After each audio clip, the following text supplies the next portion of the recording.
there was no town. And then there was. Harold waited on the outskirts of the new town, sitting in his truck and occasionally swatting at the flies that somehow found the gumption to buzz at him despite the heat.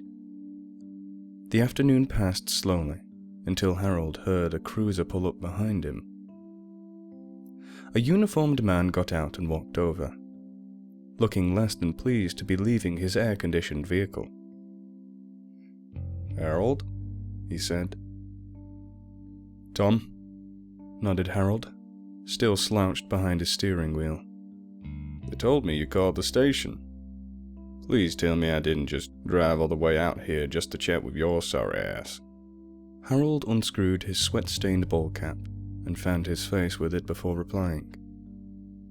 "They made sure you could read before they pinned that badge on you, right?" "They did." "Why?" Harold pointed through his windshield. "You might ought to read that sign over yonder." Tom looked. Then he raised his sunglasses and looked again. "Welcome to Ashton," he read out loud. "Population 0? Funny, ain't it? You'd have thought we'd hear about a whole new town coming in." Tom just frowned, squinting past the sign. In the distance, he could barely make out Ashton's buildings and houses, their blocky shapes undulating in the haze. Didn't think towns worked that way. I mean, you've got to, what do you call it, accumulate. Takes time to make a town. "Usually," said Tom. "These days, who knows? You take a look yet?" Harold shook his head. "Reckon that's what they pay you for. I'm what you might call the suspicious type." "You might," agreed Tom. "Seen anyone come through?" "Only a few folks driving west. Saw Dan and Melinda Garrett. They like to eat lunch over at Woodbridge. Thing is though, I ain't seen anyone come back east, and I've been here all afternoon." Tom grunted, then blew out a long breath. Guess I better go check it out." "Guess so." As Tom walked back to his car, Harold continued slouching.